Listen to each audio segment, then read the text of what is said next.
잠시 기도드리겠습니다. 하나님 아버지, 저희들을 수요예배 자리로 불러주신 것 참으로 감사합니다. 하나님께서 저희들을 택하시고 저희들을 사람으로 만드신 것은 저희로 하여금 하나님을 예배하고 영원토록 하나님을 즐거워하기 위해서 하셨다고 주님 말씀하셨습니다. 저희들이 택함받고 구원받고 이 생에 살아가는 목적이 주를 예배하기 위한다는 사실을 마음에 기억하고 사람된 본분을 늘 다하고 잊지 않는 믿음의 성도들이 되게 하여 주시옵소서. 특별히 오늘 찬양을 올려드린 요정들을 하나님께서 기억하시고 그들의 찬양과 수고 가운데 하나님께서 은총을 내리워 주시옵소서. 예수 그리스도 이름으로 기도하옵나이다. 아멘. 우리 오늘 읽었던 사무엘상 17장 31절부터 40절까지 말씀을 통해서 다윗과 골리앗 세 번째라고 하는 제목으로 하나님 말씀을 전하겠습니다. 제가 앞에 나와 있는 말씀을 조금 좀 정리를 해드리고 다시 오늘 이 말씀을 좀 이어서 전하도록 하겠습니다. 이제 사울왕 당시에 블레셋이 이스라엘을 쳐들어왔습니다. 근데 그 전에 전쟁하고는 다르게 블레셋이 이번에 전쟁을 할 때 특별한 군인을 한 명 데리고 왔어요. 싸움을 워낙 잘하는 사람인데 성경에서는 그 사람의 이름을 이제 골리앗이라고 부르고, 이스라엘 사람들은 아마 이 사람에 대한 정보를 미리 파악했을 겁니다. 워낙 유명한 사람이었기 때문에요. 근데 그 사람이 와서 어떤 말을 했냐면, 전쟁을 할 때 너무나 많은 사람이 죽게 되는 전쟁이니까 그렇게 하지 말고 우리 쪽 대표가 한 명 나오고 저쪽 대표가 한 명씩 나와서 서로 싸워가지고 이기는 쪽, 그쪽이 이기는 거로 하고 지는 쪽은 항복하는 거로 하라. 그래서 이제 그 사람이, 그럼 내가 골리앗이라고 하는 사람이 내가 우리 블레셋 사람 대표로 나가니까 이스라엘을 대표 한 사람이 나와라, 이렇게 이제 얘기를 한 겁니다. 근데 이스라엘에서는 나갈 만한 사람이 없어요. 이게 워낙 골리앗이라고 하는 사람이 키가 성경에 보니까 296m인가 296cm인가 되잖아요. 그 성경 기호로는 6규빗 한 뼘이라고 되어 있는데 아무튼 한 3m 가까이 되는 겁니다. 그 키가 상당히 키가 큰 사람이고, 그리고 이 문제는 이 사람을 싸가서 내가 이기거나 지거나 둘 중에 하나 할 거 아니에요. 그런데 만약에 내가 지게 되면 이스라엘은 싸워보지도 않고 항복을 하는 거로 되기 때문에 누구도 그 전쟁에 쉽게 나갈 수가 없는 그런 상황이었습니다. 그때 마침 이제 다윗의 아버지 이새가 전쟁에 나가 있는 아들을 위해서 음식을 전해주라고 다윗을 불렀어요. 다윗이 가고 싶어 간 게 아니라 그의 아버지가 심부름을 시킨 건데, 그게 이제 성경으로 놓고 보면은 하나님께서 다윗을 그 전쟁에 참여하게 하시려는 하나님의 뜻이거든요. 왜냐하면 이새에게는 아들이 총 8명이 있거든요. 8명의 아들이 있는데 다윗은 막내거든요. 그 위에 형이 더 있습니다. 3명의 형은 이미 군대에 나가 있고 나머지 형이 4명이 더 있음에도 불구하고 굳이 다윗을 보낸 것은 하나님께서 다윗을 보내시려고 하시는 하나님의 뜻이 그 안에 들어있는 것 같아요. 그래서 이새가 그 자기 아들 다윗을 보내면서 부탁하기를, 다윗 가거든 형들에게 음식을 먼저 전해주고 그 다음에 천부장에게 치즈를 전해주고 그 다음에 형들이 잘 지내는지 확인해보고 그리고 나서 네가 음식을 전해줬다고 하는 그 수령증도 받아서 와라. 이렇게 다윗은 가서 크게로는 세 가지를 해야 되죠. 하나는 음식 전해주는 일, 그 다음에 천부장에게 또 음식 주는 일, 형들의 상태를 잘 살펴보는 일, 그리고 이제 수령증 받아오는 것. 수령증 받아오는 거는 음식 잘 전해준 거에 대한 결과거든요. 그래서 다윗이 이제 아버지 말을 듣고 그 다음날 일찍이 양을 이제 그 양 맡기는 사람들에게 맡겨놓고, 그리고 자기는 이제 걸어서 형들 있는까지 갔는데, 다윗이 있는 지역은 베들레헴이잖아요. 베들레헴에서 전쟁이 있는 곳이 엘라라고 하는 골짜기인데 거기까지가 총 왕복 40km예요. 그러니까 보통 사람들이 걸어가지고 갈 때 하루 이상 걷는다고 하는데, 이게 제가 계산을 잘못하고 있는지 모르겠어요. 이게 우리가 보통 생각할 때 보통 성인이 하루에 40km 걷는다고 하잖아요. 근데 다윗이 지금 많은 물건을 가지고 가거든요. 제가 최근에 외국의 무슨 프로그램을 봤는데 어떤 여자가 배낭을 메고 이렇게 트레킹을 전문으로 하는 여자인데 그 여자가 하루에 걸어가는 키로수가 한 20km 미만을 걸어가더라고요. 전문적으로 걷는, 평지를 주로 걸어가는데도. 그리고 이제 그 중에서 워낙 잘 걷는 남자가 있는데 뭐 달리다시피 하는 남자인데 그 남자는 35km 정도를 가더라고요. 근데 그 남자는 결국 포기하더라고요. 그 여자는 꾸준히 걸어가지고 90일 만에 성공을 하고 남자는 결국 포기하는 걸 제가 봤거든요. 그러니까 이게 40km가 우리 생각할 때 40km 금방 갈 것 같은데 지금 다윗이 맨손으로 가는 게 맨몸으로 가는 게 아니라 곡식을 상당히 많이 가져가고 그다음에 빵도 가져가고 치즈도 가져가고 자기 형들에게 전해줄 물건을 가져가기 때문에 이게 하루 만에 갈 수 있는 거리인지는 잘 모르겠어요. 우리가 생각할 때 보통 40km를 우리가 백리라고 하잖아요. 백리 개념이 하루에 사람이 갈 수 있는 거리라는 뜻이거든요. 우리나라 말에서도 일반적으로. 그래서 다윗이 이제 맡겨놓고 형들이 있는 곳에 갔는데 마침 가보니까 블레셋하고 그 이스라엘하고 전쟁 중에 있는데 막 소리 지르는 소리가 들리는 거예요. 그래서 다윗이 궁금해가지고 소리 지르는 쪽에 가보니까 블레셋 사람이 나와서 뭐 하나님의 군대를 모욕하는 소리도 들리고 또 한편으로는 다윗의 귀에 솔깃한 얘기가 하나 들렸습니다. 어떤 얘기가 들렸냐면 요 골리앗이라고 하는 사람을 죽이게 되면 사울 왕이 특별히 그 사람에게 어떤 포상금을 내리게 되는데 포상금을 상당히 많이 준다. 그리고 사울의 딸을 아내로 준다. 그리고 그의 가족에게는 계속적으로 이 노역과 세금을 면제를 해준다. 이 세 가지를 들은 거예요. 그래서 우리는 생각할 때 다윗은 왜 골리앗과 싸웠습니까? 믿음으로 싸웠습니다. 다윗이 골리앗을 죽인 것은 하나님의 군대를 모욕했습니다라고 생각하지만 성경의 내용상으로는 그게 두 번째 이유예요. 첫 번째 이유는 포상금에 눈이 어두워서예요. 성경의 원래 뜻에는 포상금에 눈이 어두워가지고 자꾸 물어보거든요. 그러니까 얼마 준다고요? 이렇게 또 물어보거든요. 성경에서요. 우리가 지난 본문에 보면. 그래서 진짜 관심을 가졌던 건 포상금이 진짜 이제 목적이에요. 목적인데 거기다가 마침 자기가 이길 거라는 자신감이 생긴 게 왜 자신감이 생겼냐면 여호와의 군대를 모욕하면 하나님이 가만 안 두실 거라는 생각이 있기 때문에 다윗은 그러니까 그래 내가 한번 싸워보자. 근데 만약에 골리앗이 하나님 모욕하는 소리를 안 들었으면 다윗이 선뜻 용기를 못 냈을지도 몰라요. 근데 하나님을 모욕한다는 걸 다윗이 듣는 순간에 저 사람은 하나님이 공격하신다. 그런 마음이 있었기 때문에 다윗이 이제 전쟁에 참여했다고 우리가 이제 보면 될 것 같아요. 근데 그때 다윗이 사람들하고 나누는 얘기를 듣고 그 형 엘리압이 얘기하기를 너 양은 누구한테 맡겨놓고 왔느냐? 그 다음에 너 여기 왜 왔느냐? 양을 누구한테 맡겨놓은 거냐? 아무래도 자기 동생들 누군가에게 맡겼을 거고 왜 왔냐면 아버지 심부름으로 온 거거든요. 거기까지는 충분히 이해가 되는데 형이 얘기하기를 너 교만하고 마음이 완악하다. 너 참 못됐다. 어떻게 이게 전쟁을 구경하러 올 생각을 했느냐? 근데 그 말이 너무 심한 말인 거예요. 성경에서는 완악하고 교만하다는 말의 뜻이 하나님을 거역한다는 뜻이거든요. 성경에서는 제일 큰 욕 중에 한 가지입니다. 형이 큰 욕을 했는데 그게 다윗에게는 큰 모욕인 거예요. 다윗이 형에게 내가 여기 오는 데는 그만한 이유가 있었는데 왜 나한테 그런 식으로 물어보냐. 그리고 다시 또 물어봐요, 사람들에게. 그러니까 이제 포상금을 얼마 주겠다고요? 이렇게 이제 물어보고 나서 오늘 본문에서 다윗이 이제 전쟁에 참여를 하게 되는 겁니다. 근데 우리가 이제 보면은 우리는 초점이 항상 어디에만 있냐면 다윗은 믿음으로 골리앗을 이겼습니다. 거기 우리 초점이 많이 있거든요. 근데 오늘 본문을 보다 보면 다윗이 믿음이라고 하는 영역도 하나가 있지만 다윗의 자신감에는 경험이 거기에 들어있어요. 우리 나오잖아요. 보면 내가 사자를 죽인 적도 있고 곰도 죽인 적도 있고 몇 가지 얘기를 하면서 그 얘기를 듣고 처음에는 사울이 반대하다가 저 정도면 싸울만하다. 사울이 근데 이 다윗에게 무조건 맡기는 게 아닙니다. 다윗이 지면 이스라엘은 항복하는 거게 되거든요. 그런데 사울 왕이 보니까 쟤 이길 것 같은 거예요. 저 사람 얘기를 들어보니까 이길 것 같은 거예요. 그러니까 나가라고 하는 겁니다. 이게 지금 믿음만 좋아가지고 저 죽일 거예요. 근데 너 싸워본 적 있니? 없어요. 그러니까 어떡할 거야? 저 죽일 거예요. 자신 있어요. 그러니까 네가 싸워본 적이 있느냐? 싸워본 적은 없어요. 그렇게 하면 안 되는 거거든요. 골리앗을 공격한다고 할 때 사울행 쭉 얘기를 들어보니까 너 싸운 적 있느냐? 저 싸운 적 있어요.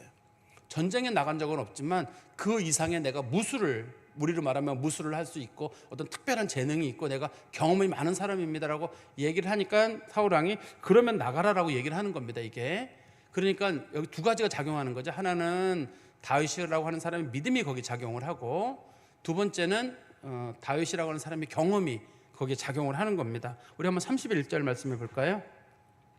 어떤 사람이 다윗이 한 말을 듣고 그것을 사울에게 전하였으므로 사울이 다윗을 부른지라.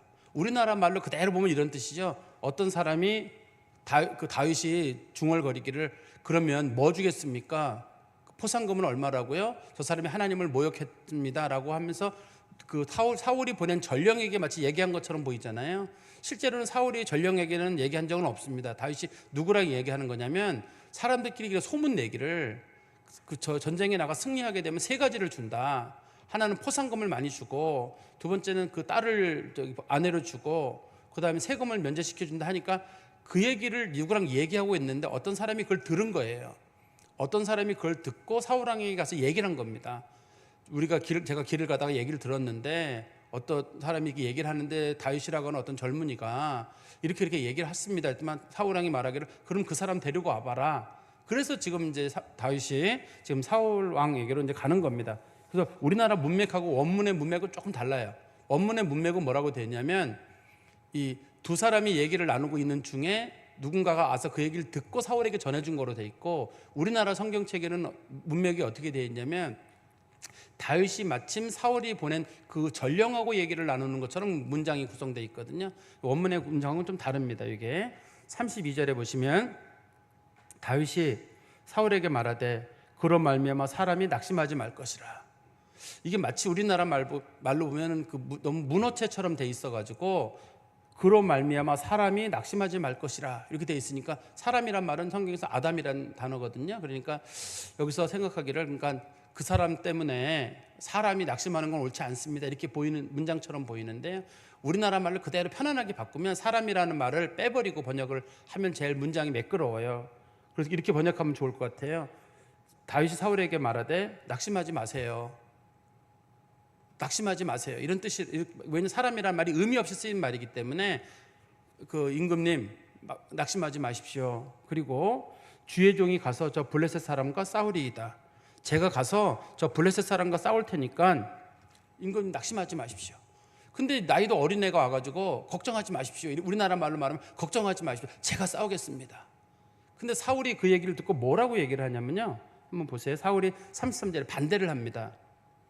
사울이 다윗에게 이르되 내가 가서 저 블레셋 사람과 싸울 수 없으리니 너 저 사람하고 싸울 수 없다. 못 내보낸다는 거예요.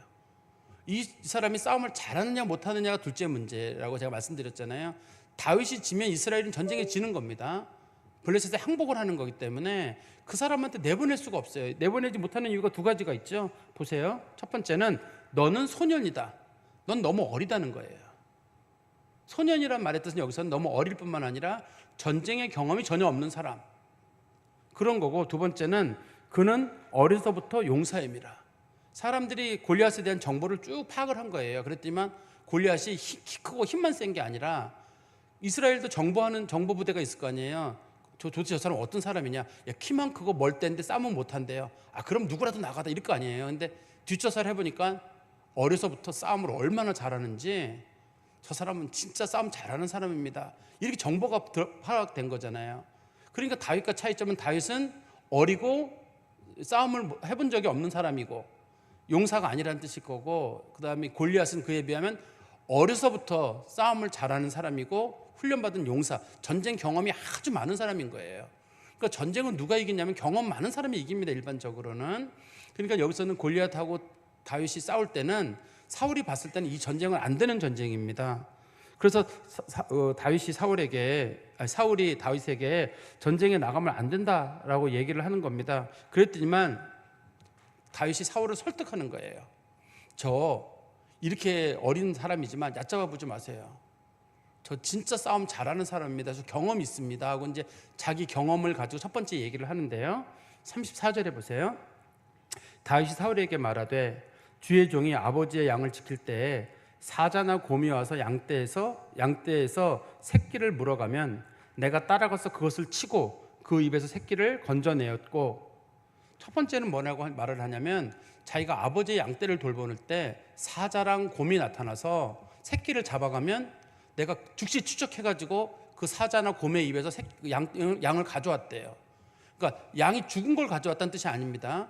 얼마나 빨리 움직이는지, 사자나 곰이 새끼를 물어갈 정도가 되면 자기가 신속하게 가가지고 잡아오는 거, 이거 새끼를 구해오는 거예요. 새끼 죽고 난 다음에 가져오면 뭐래요?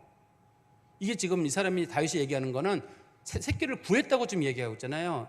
주로 이제 그 사자나 곰이 어린 새끼를 공격하게 되는데 그 새끼를 물고 가가지고 한 번만 세게 물거나 끌고 가버리면 죽는단 말이에요.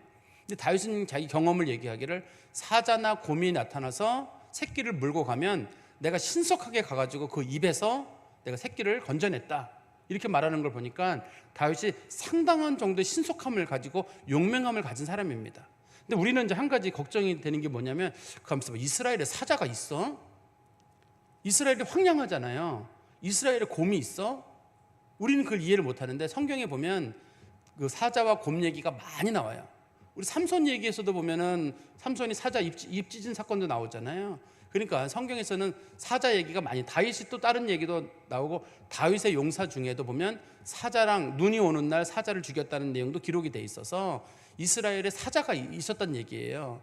그리고 성경에 보면 곰 얘기도 나오죠. 성경에 곰 얘기가 많이 나와요.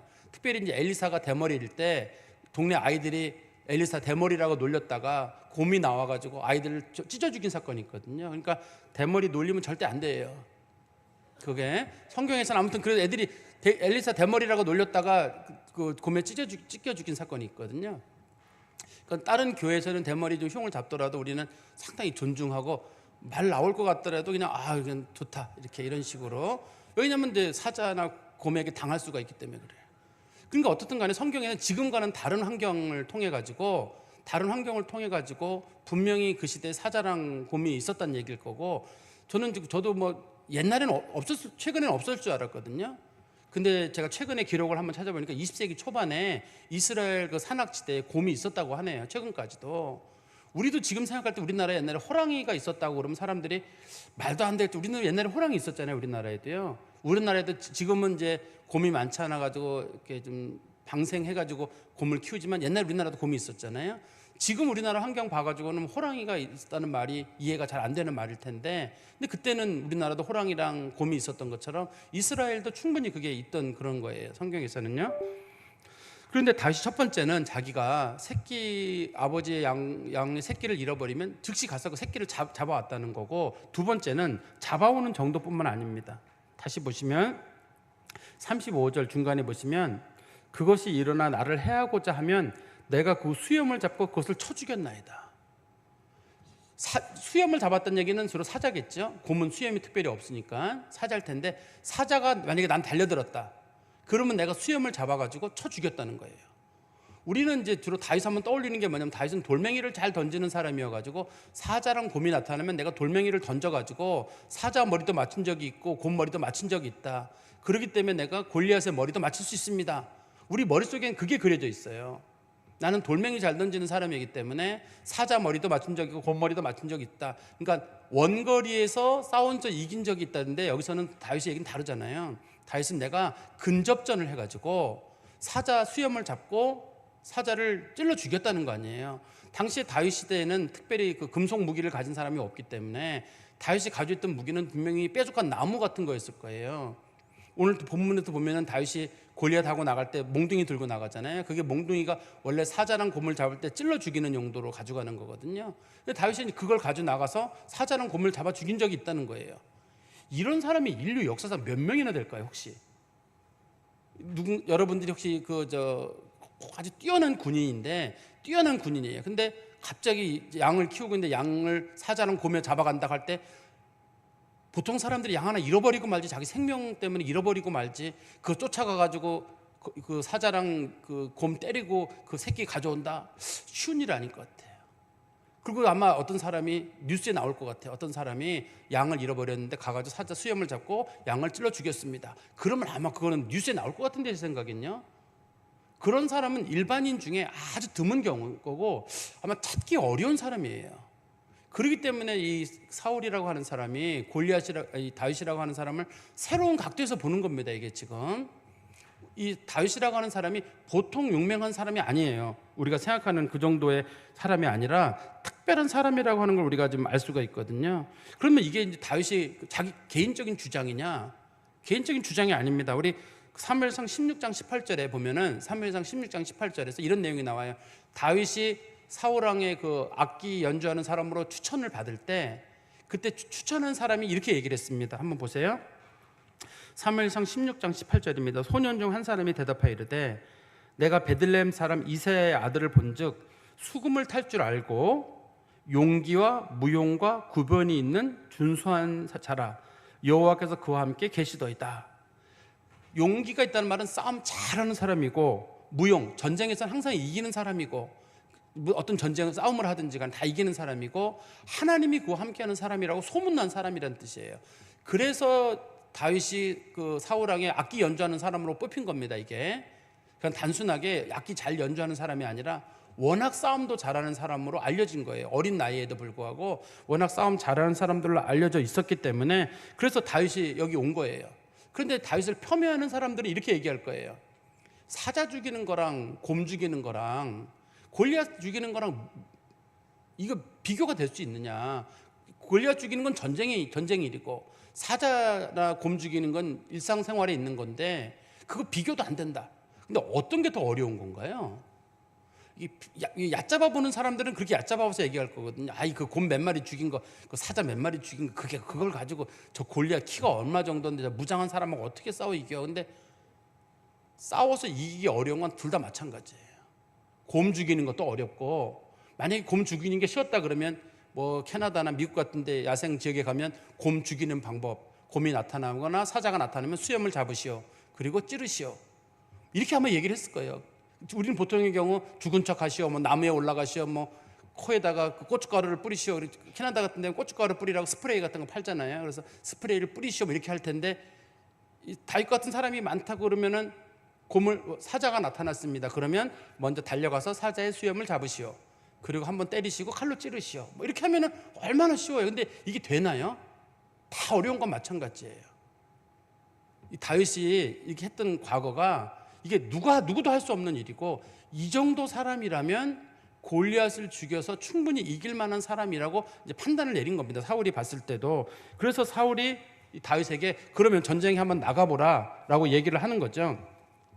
그리고 성경 말씀 다시 보시면 그 정도의 선에만 멈추는 게 아닙니다. 지금 성경 말씀 36절에 보시면 주의 종이 사자와 곰도 쳤은즉 살아계시는 하나님의 군대를 모욕한 이 할례받지 않은 블레셋 사람이리이까 그가 그 짐승의 하나같이 되리이다.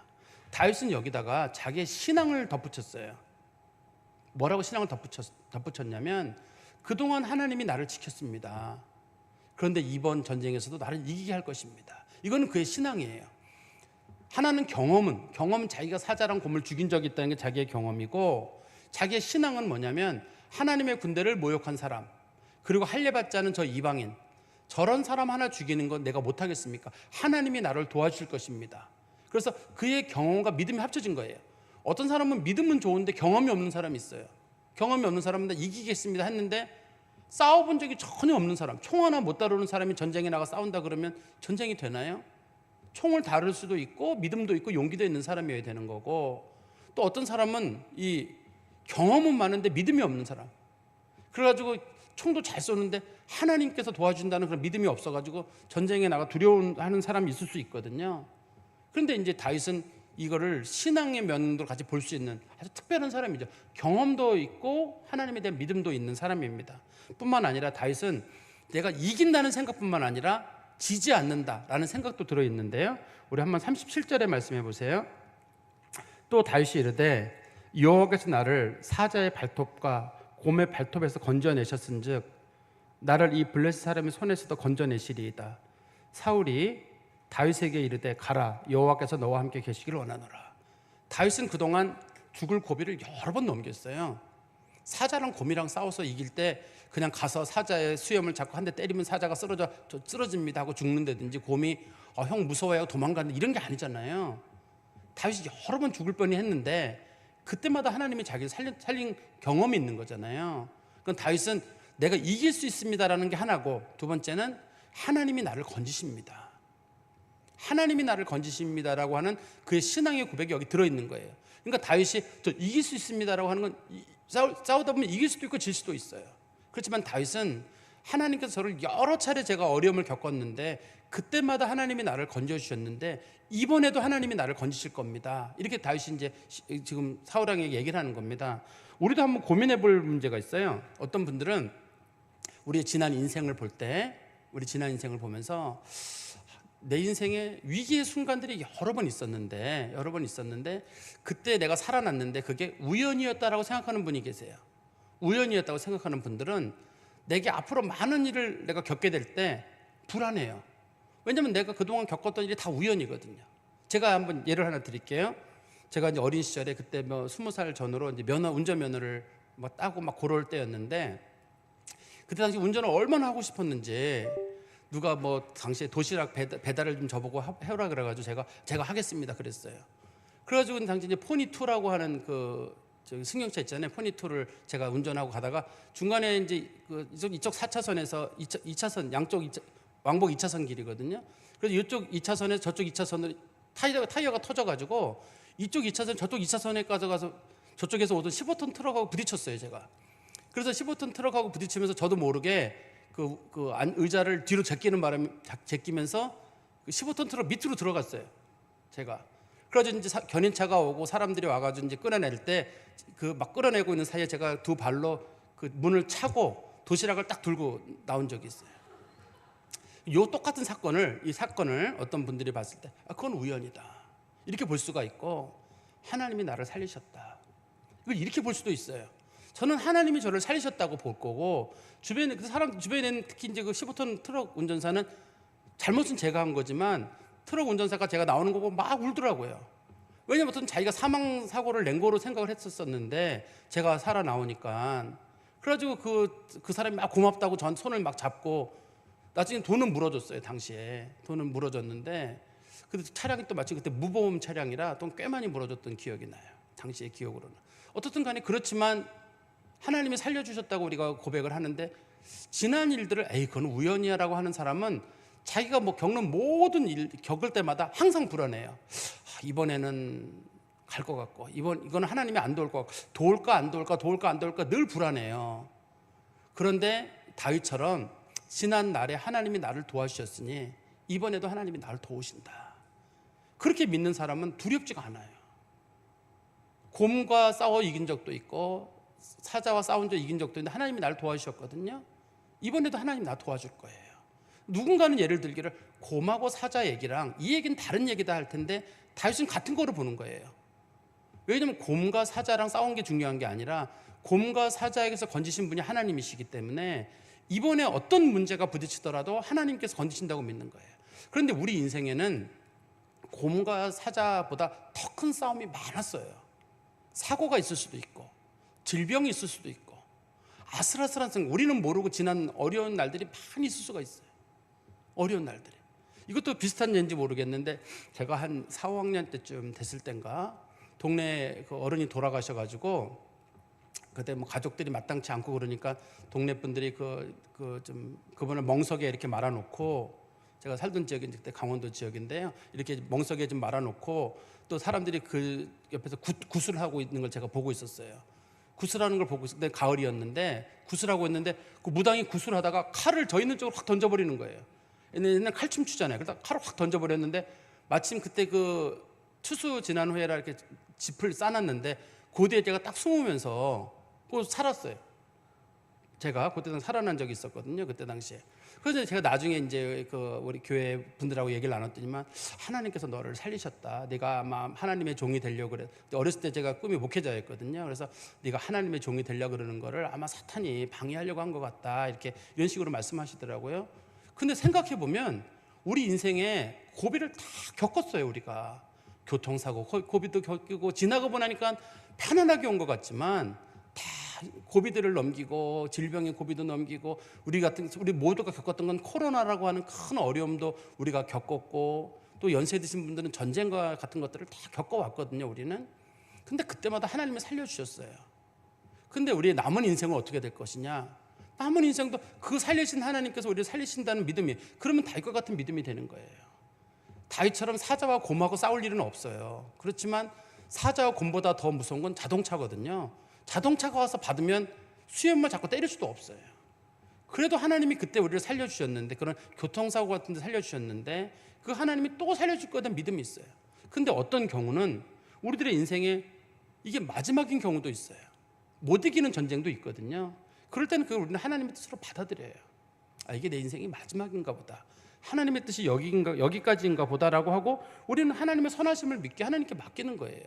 그래서 내게 처한 일이 하나님께서 나를 돌봐주셨기 때문에 그래 하나님이 이번에 살려주신다. 그럼 하나님이 만약에 살려주지 않는다. 그러면 하나님이 데려가시는 게 하나님의 뜻이라 그러면 우리는 거기에 순종하는 거예요. 그게 믿음이에요. 다시 설명을 드리면 지금까지 돌보신 하나님께서 끝날까지 나를 돌보신다는 믿음. 그런데 이게 내 인생의 마지막 가는 길일 경우가 있거든요. 사고로 인해서든 어떤 일 마지막 가는 경우가 있는데 하나님이 이게 나를 부르시는 하나님의 뜻이라면 우리는 그게 어떤 뜻인지 모르잖아요. 하나님께 맡기는 거예요. 하나님께서 나를 이번에 데려가시는 일이라면 나는 따라가겠다. 다윗이 마찬가지입니다. 다윗이 골리앗을 나 반드시 이긴다. 꼭 이렇게만 하는 게 아니라 그동안 내가 싸우는 동안에 하나님이 나를 지켜주셨는데 내가 충분히 이길 자신감이 있어요. 그렇지만 내가 지는 게 뜻이다. 그러면 지는 게 뜻이면 지는 것도 하나님의 뜻으로 알고 받아들이는 거예요. 하나님께서는 그리고 또 다른 방법으로 일을 하실 거거든요. 하나님께서 모든 것이 합력하여 선을 이룬다는 말의 뜻은 꼭 좋은 일만 이룬다는 뜻이 아니라 나쁜 일은 나쁜 일대로 좋은 일로 만들어 가시는 게 하나님의 뜻이기 때문에 다윗이 가지고 있는 믿음은 하나님이 나를 도와준다는 그 믿음뿐만 아니라 하나님이 데려가신다면 그것도 하나님의 뜻이라고 하는 거에 대한 인정인 거예요. 우리가 전부 다 다윗과 같은 경험이 있어요. 아까도 제가 말씀드렸잖아요. 우리는 사자와 곰과 싸운 적은 없어요. 그렇지만 우리도 험한 인생 살아오신 분들이 많이 계실 거고 위기의 순간이 다 있었는데 어떻든 넘어왔거든요. 남은 인생도 하나님께서 지키실 거예요. 우리가 그런 믿음을 가지고 살아가는 게 필요할 것 같습니다. 그리고 38절 우리 말씀해 보시면 37절 끝부분에 보시면 또 다윗이 이르되 여호와께서 나를 사자의 발톱과 곰의 발톱에서 건져내셨은즉 나를 이 블레셋 사람의 손에서도 건져내시리이다. 사울이 다윗에게 이르되 가라 여호와께서 너와 함께 계시기를 원하노라. 사울이 인정하는 거잖아요. 가라. 좋다. 네가 이길 것 같다는 거예요. 처음에는 반대했거든요. 너 어려서 못한다. 저 사람은 어려서부터 용사하기 때문에 너랑 절대 싸우면 안 되는 사람이다. 안 된다 하다가 다윗이 쭉 얘기를 하니까 사울이 들어보니까 저 사람 특별한 사람이다. 경험도 많고 하나님에 대한 믿음도 있고 그런 사람을 누가 이겨요? 경험도 있고 하나님에 대한 믿음도 있는 사람인데 누가 이겨요? 그러니까 다윗이 하나님께 너와 함께 하신다. 하나님께 너와 함께 하시길 원한다는 말은 그래 하나님께 너와 함께 하시면 뭘 못하겠느냐.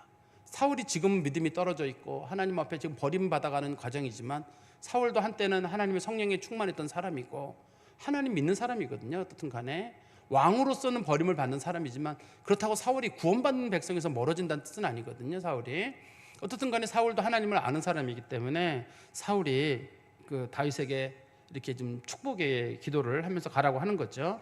38절입니다. 이에 사울이 자기 군복을 다윗에게 입히고 노투구를 그의 머리에 씌우고 또 그에게 갑옷을 입히매. 요 본문도 우리가 조금 좀 조심스럽게 봐야 되는데요. 우리는 왜 사울이 다윗에게 자기의 군복을 입혔느냐? 여기서 군복을 입혔다는 말의 뜻은 우리나라 군복처럼 생각하시면 안 돼요. 우리나라 군인들은 군복을 입잖아요. 뭐 바지 입고 위에 입고 뭐 외투 같은 걸 입고 이렇게 전쟁에 나가는데 당시에 군복을 입는다는 말의 뜻은 투구를 쓰고 갑옷을 입고 그 다음에 벨트를 메고 발에다가 각반을 차고 이렇게 완전 무장을 한다는 뜻입니다. 여기서는. 근데 왜 사울이 자기 걸 입혔을까요? 우리는 보통 어떻게 생각하냐면 다윗이 그냥 청년이 목동으로 왔으니까 전쟁에 나가려면 군복 입고 나가라. 그래서 사울 왕이 자기 군복을 다윗에게 주면서 입고 가라 이렇게 했을 거로 생각을 하잖아요. 그죠? 근데 다윗이 입어보니까 커요 저 못 입겠어요라고 벗고 나가는 거로 우리가 생각하기 쉬운데 사울 왕이 입힌 이유는 사울과 다윗은 키 차이가 너무 많이 나요. 성경엔 사울의 키가 얼만큼 크다고 되어 있냐면 보통 사람보다 머리 하나만큼 크다고 되어 있어요. 그러니까 사울의 키가 한 2m쯤 되는 사람이거든요. 보통의 경우 2m 정도 되는 사람이기 때문에 다윗이 아무리 해도 사울의 옷을 입을 수는 없어요. 그런데 왜 사울은 자기 옷을 입혔을까요? 이 사람에게. 이 전쟁에서 다윗이 이기는 경우 사울의 옷을 입고 나가고 투구를 쓰고 나가잖아요. 누가 봐도 사울인 거예요. 그러면 그 전쟁에서 이기면 사울이 이긴 거예요. 그러면 사울은 모든 사람들로 존경을 받게 돼요. 사울 왕이 저 골리앗을 무찔렀다. 최측근에 있는 사람들 빼놓고는 아무도 이게 전쟁에 나간 사람이 다윗인지 몰라요. 전부 사울인 줄 알아요. 사울이 썼던 투구, 사울이 입었던 갑옷, 사울이 찼던 칼, 사울 거 다 가지고 나가는 거기 때문에 사울이 다윗을 내보내는 이유는 자기가 나가서 싸우는 것처럼 해가지고 그 영광을 자기가 거두려고 하는 거예요. 근데 다윗이 사울을 배신했어요. 어떻게 배신했냐면 옷을 못 입겠다고 옷을 벗어버렸어요. 이게 나중에 다윗이 사울에게 미움을 받는 일이 되게 돼요.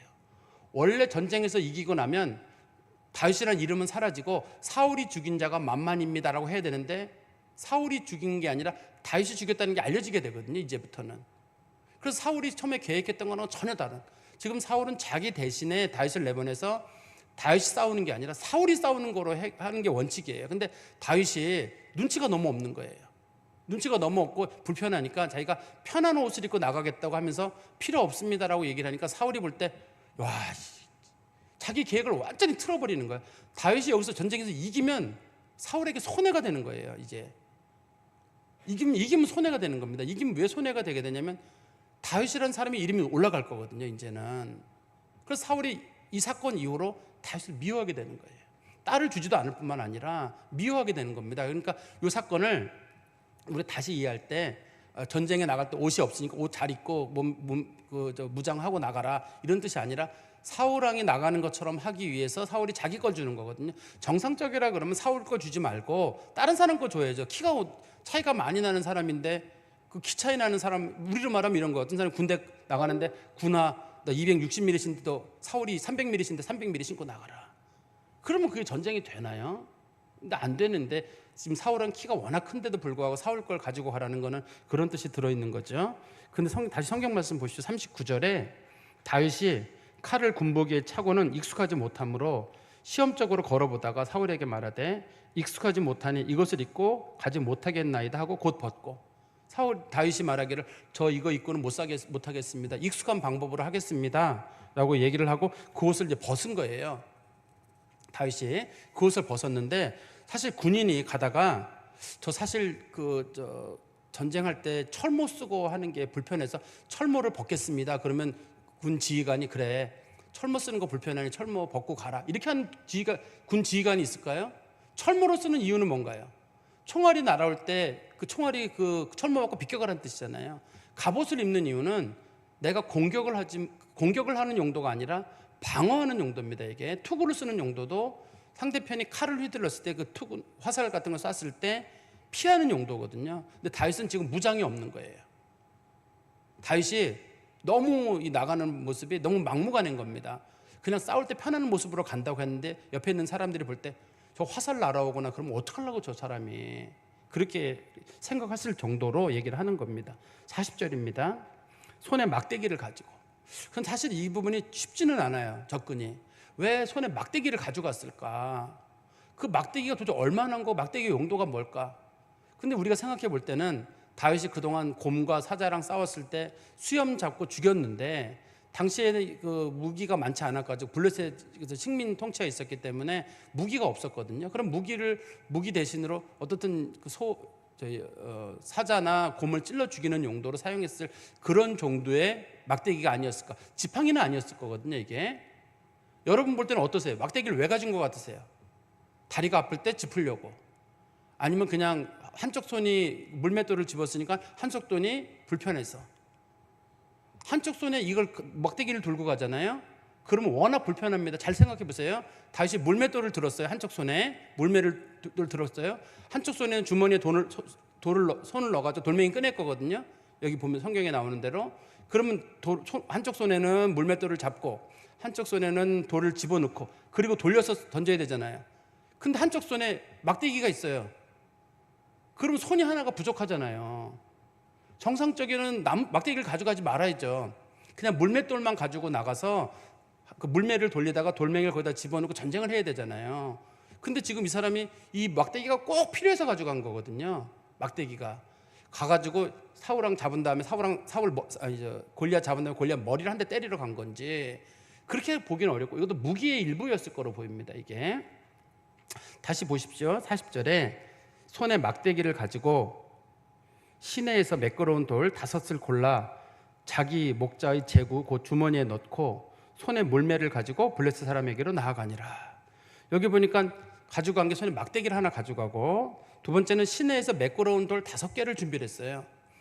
이 매끄러운 돌 5개라고 할 때 5개라는 말의 뜻은 만약의 경우 대비해서 5번 돌을 던지기 위해서입니다. 이게 영적인 의미가 있는지는 모르겠어요. 그래서 제가 볼 때는 거기 매끄러운 돌이 5개 있어서 5개 골라서 던진 것 같아요. 여기가 엘라 골짜기이기 때문에 평상시는 물이 없지만 비가 많이 올 때는 물이 흐르기 때문에 거기 매끄러운 돌이 있거든요. 매끄러운 돌을 가지고 가는 이유는 이 물맷돌을 던졌을 때 그 돌이 일정한 방향으로 나아가려면 돌이 매끄러워야 돼요. 만약에 돌이 울퉁불퉁하다 그러면 돌이 어느 방향으로 나아갈지 잘 몰라요. 돌의 방향 때문에. 그렇지만 매끄러운 돌은 일정한 방향으로 자기가 원하는 방향으로 나아갈 수 있거든요. 그리고 이 돌의 크기가 얼마였느냐, 당시 이스라엘 고고학의 책에 보면 요 보통 성인의 주먹만한 돌이에요. 여러분들이 생각하는 돌보다 커요. 주먹만한 돌이고, 또 이거를 현대인들이 실험을 해보니까 이 돌이 날아갈 때 시속 160km 정도로 나아간다고 하거든요. 160km 정도로 나아간다고 하고, 그리고 이 살상 거리가 한 90m 정도까지 살상 거리가 됐다고 하거든요. 그러니까 상당한 거리를 두고 전쟁을 할 수 있을 정도. 근데 이게 물맷돌이 무기인가요? 아니면 그냥 양을 돌보는 목자들의 무기인가요? 성경에서 이 물맷돌은 목자들의 무기가 아니라 이스라엘의 공식 무기예요. 전쟁을 할 때. 우리 한번 성경 말씀 한번 보세요. 사사기 20장 16절에 한번 보세요. 사사기 20장 16절에 보시면 이 모든 백성 중에 택한 700명은 다 왼손잡이라 물매로 돌을 던지면 조금 더 틀림없는 자들이었더라. 이게 지금 무슨 말이냐면 이스라엘하고 베냐민 지파가 싸우는 장면이에요. 그 사사기에서 그 베냐민 지파 사람들이 그 레위인의 첩을 겁관한 사건으로 인해 가지고 베냐민 지파랑 이스라엘이 싸움이 벌였는데, 그 베냐민 지파 사람들 중에 왼손잡이인 사람들, 오른손잡이인 사람들 말고 왼손잡이인 사람들이 물매를 가지고 나왔는데 그 사람네들이 700명이나 됐다고 하는데, 그 사람네들이 전부 다 한 번 돌을 던지면 정확하게 맞추는 사람들이었다라고 돼 있거든요. 이 사람들이 군인입니다. 목동들이 뭐 돌멩이 들고 나온 게 아니라 700명이나 되는 사람들이 아예 무장을 하고 여기 나온 거예요. 그리고 우리 성경에 보시면 또 역대상 12장 2절에 보시면, 역대상 12장 2절입니다. 그들은 활을 가지며 좌우 손을 놀려 물매도 던지며 화살도 쏘는 자요 베냐민 지파 사람의 동족인데 그 이름은 이러하니라. 이건 누구냐면 다윗이 이제 왕이 되기 바로 직전에 다윗이 시글락으로 피신한 적이 있었어요. 시글락으로 피신했다가 나중에 그 아말렉 사람들이 시글락을 공격해가지고 다윗의 가족들을 포로로 잡아간 사건이 있거든요. 그때 다윗의 그 부하들이 너무 화가 나가지고 다윗을 돌로 쳐 죽이려고 한 사건이 성경에 기록돼 있어요. 그 장소가 시글락이거든요. 다윗이 시글락에 있을 때 그 다윗을 찾아온 사람들이 있어요. 베냐민 지파 사람들도 찾아왔거든요. 다윗을 도와주겠다고. 원래 베냐민 지파 사람들은 다윗의 반대파예요. 다윗이 만약에 야당이다 그러면 베냐민 지파 사람들은 사울 쪽이기 때문에 여당이에요. 당시에는 유다 지파 사람과 베냐민 지파 사람이 싸우고 있었거든요. 다윗하고 사울만 싸운 게 아니라. 그런데 이 베냐민 지파 사람의 일부가 다윗을 도와주러 왔는데, 이 사람네들은 물매를 2개 돌리는 사람이에요. 오른쪽 왼쪽으로 물매를 돌리고 등에다는 활을 들고 다니다가 필요하면 화살을 쏘는 사람. 그 사람들이 다윗의 그 부대에 편입이 된 겁니다, 당시에. 그러니까 우리가 물맷돌이라고 하는 게, 이게 생각해 보면은 다윗이 자기가 양 돌볼 때 쓰던 그 무기를 가져왔느냐 하는데, 여기서 다윗이 가져온 무기는 다윗이 가져온 거 아닙니다. 다윗은 여기 심부름 온 거기 때문에 무기를 가져오지는 않았고, 여기서는 이스라엘 군대 내에 있는 사람 중에 물매 부대로부터 물매를 받아가지고 그 물매를 받은 다음에 돌멩이는 자기가 5개를 구해가지고 자기 주머니, 여기 지금 목자의 제구라고 불려지는 목자의 제구는 요즘 우리로 말하면 저 크로스백이라는 거 있죠. 크로스백 같이 생긴 거거든요. 거기다가 돌멩이 5개 집어넣고 전쟁에 나가는 거예요, 이게 지금. 그러니까 이거를 자꾸만 우리는 떠올리는 게 뭐냐면 다윗이 돌멩이로 이렇게 초점을 두는데, 돌멩이를 한 거 아닙니다. 공식 무기예요. 상당한 정도의 파괴력이 있고 이스라엘 군대가 정식적으로 사용하는 무기예요, 이게. 베냐민 지파 사람들이 워낙 무기를 잘 쓰지만 다윗은 그 사람들보다 무기를 잘 쓰는 사람이에요, 다윗이. 그리고 다윗이 이 파괴력을 알기 때문에 나중에 베냐민 지파 사람들이 자기를 찾아왔을 때 자기의 부대로 이 사람들을 편입시키는 거거든요. 그리고 다윗이 그래서 이제 이 전쟁에서 이기게 되는 거잖아요. 그래서 사울을 공격하게 되는 겁니다. 근데 제가 지난 시간에 말씀드렸던 걸 하나 말씀드리면, 문제는 이 물매가 맞는 말이냐 틀린 말이냐는 거예요. 물매라는 말이, 물매 혹은 물맷돌 우리가 이렇게 부르는데, 혹시나 여러분들이 그 국어 사전을 찾아보셨는지 모르겠는데 국어 사전을 찾아보시면 물매 혹은 물맷돌을 치시면 국어 사전에서 치시면 물을 이용해서 맷돌을 가는 기계 이렇게 돼 있어요. 매라는 말의 뜻이 맷돌이라는 뜻이거든요. 그래서 이스라엘에 보면 이제 우리나라로 말하면 이제 물레방아 같은 거, 우리나라는 물레방아일 거고 이스라엘에서는 그걸 물맷돌이라고 부르는데 물의 낙차를 이용해서 수차가 돌아가면 그 밑에 있던 맷돌을 돌려 가지고 곡식을 빻는 기구예요. 그게 성경에서 물맷돌이에요. 정확하게. 그 번역이 잘못된 경우예요. 근데 어떤 분들은 성경이 그럼 잘못됐냐는데 번역이 잘못된 경우예요. 국어사전에 찾아보시면 물매는 물을 이용해서 곡식을 빻는 맷돌이라는 뜻이거든요. 근데 정확한 한글식 표현으로는 무릿매예요. 우리나라 표준 말에 무릿매라는 말이 있어요.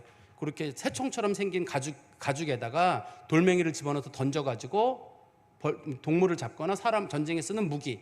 그거는 무릿매 이렇게 불러요. 정확한 표현이. 그런데 이게 물맷돌이란 말로 번역이 돼버려가지고 이게 어떻게 뒤집을 방법이 없네요. 그래서 바른 성경같이 최근에 번역한 성경책은 이거를 무릿매라고 번역을 했어요. 최근에 번역한 성경책들은 무릿매라고 번역을 한 게 있습니다. 그런데 개정교역파는 여전히 물맷돌이라고 해가지고 그러는데 너무 물맷돌이란 말이 익숙해져 버렸기 때문에 무릿매라 그러면 감이 안 와요. 마치 그 갈릴레오가 그래도 뭐 지구는 돈다는 것처럼 아니 그래도 난 물맷돌이라고 쓸 거야 이렇게 하시는 분들은 마음대로 하세요. 물맷돌로 쓰시든 무릿매를 쓰시든 간에. 근데 하나님께서 다윗을 사용하시는데 보니까 다윗이 가진 달란트를 사용하시는 거잖아요. 다윗은 사자와 싸운 적이 있고 곰과 싸운 적이 있고 돌멩이를 잘 던지는 사람입니다. 이거 무릿매를 잘 던지는 사람인데 하나님이 그걸 사용하시는 거예요. 다윗이 이 능력이 이거 없으면 믿음만 가지고는 안 돼요. 믿음뿐만 아니라 그 사람이 평생 살아갈 때 제일 잘하는 거 그거 하나님이 사용하시는 거 그게 달란트잖아요. 우리의 달란트는 대부분 직업입니다. 내가 요리가 내 달란트다. 그럼 주부로서 있었거나 음식을 잘하는 사람 그럼 그 사람 달란트예요. 하나님이 그걸 사용하시는 거예요. 성경에서 보면. 근데 갑자기 나는 뭐 요리를 잘하지만 딴 일을 하고 싶은데 딴 일 하면 잘 안 돼요. 그 잘하는 일을 하는 거예요. 어떤 사람은 그림을 잘 그리면 그림 잘 그리는 게 그 사람에게 주신 달란트인 거고 운동 잘하는 사람이 있으면 운동이 그 사람에게 주신 달란트인지 그걸 가지고 하나님 앞에 쓰임 받는 거예요. 다윗이 그동안 자기가 가졌던 좋은 경험들이 있기 때문에 다윗은 그걸 가지고 하나님 앞에 자기가 사용되는 그런 거잖아요. 말씀을 이제 정리해서 말씀드리면 하나님이 우리를 도우시는데 이게 한 번도 싸워본 적이 없는 사람 이 다윗을 통해서 지금 전쟁을 하는 거 하나님께서 전쟁에 승리하게 하는 거잖아요. 다윗은 전쟁에 참여해 본 적이 한 번도 없어요. 그렇지만 준비된 사람인 거는 맞아요. 다른 걸 통해 가지고 그 사람은 사자도 싸워본 적이 있고 곰도 이긴 적이 있기 때문에 자신은 그걸 가지고 자신감을 가지고 자신의 일을 하는 거거든요. 그러니까 하나님께서 우리에게 은혜를 베푸시는데 첫 번째는 우리가 가지고 있는 경험, 우리의 재능, 하나님이 그런 걸 활용하시는 게 분명해요. 두 번째는 아까도 제가 말씀드렸었는데 다윗은 자기가 하나님에 대한 믿음을 가졌던 이유가 뭐냐면 자기가 곰과 사자에게서 여러 번 죽을 뻔했었는데 그때마다 하나님이 나를 살렸다. 우리도 목사님 저는 그렇게 큰 은혜가 없습니다 라고 하는데 지금까지 살아온 게 은혜예요. 우리 주변에 친구들 다 많이들 갔습니다. 간 사람도 많고 아픈 사람도 많고 지금까지 우리가 잘 온 거 지금까지 이 자리에 있는 것도 하나님의 은혜거든요. 지금까지 하나님이 인도하셨으니 나머지 인생도 하나님이 인도하실 거예요. 그게 믿음이에요. 지금까지 하나님 목사님 저는 은혜가 없었습니다. 은혜가 있으니까 여기 살아있는 거죠. 두 발로 여기 와 있는 거잖아요. 그게 하나님의 은혜로 와 있는 거거든요. 하나님은 나를 지키시는 분이시다. 끝까지 나를 돌보신다. 만약에 하나님께서 나 데려가신다. 하나님 뜻이면 가야지 어떻게 해요. 그것도 믿음이에요. 하나님께 맡기는. 그래서 성도들은 두려워하지 않는 마음이에요. 하나님 나 분명히 도우신다. 근데 안 도우시면 어떡할 때? 안 도우신 게 하나님의 뜻이면 난 받아들일 거야. 그 속에도 하나님의 뜻이 있을 거거든요. 그 속에도 하나님의 뜻이 있는 줄 알고 하나님께 맡기는 믿음의 성도 되시기를 간절히 소망합니다. 기도하겠습니다. 하나님 아버지 주님 안에 감사합니다. 하나님께서 믿음의 사람 다윗을 사용하시기 위해서 그를 단련시키시고 또 훈련시키시고 그가 믿음을 가질 만한 상황을 그에게 많이 주셨음을 저희들이 말씀을 통해 보았습니다. 하나님께서 여러 가지 모양으로 도우셨어도 믿음으로 보지 못하는 사람들이 있고, 지금까지 살아온 나를 돌이켜보며 하나님께서 나를 도우셨음을 믿음으로 바라보는 사람이 있음을 믿습니다. 저희들도 지난 날들을 믿음으로 바라보게 하시고 남은 인생도 믿음으로 바라보며 담대하게 하나님께 모든 것을 맡길 줄 아는 믿음의 성도들이 되게 하여 주시옵소서. 예수 그리스도의 이름으로 기도하옵나이다. 아멘.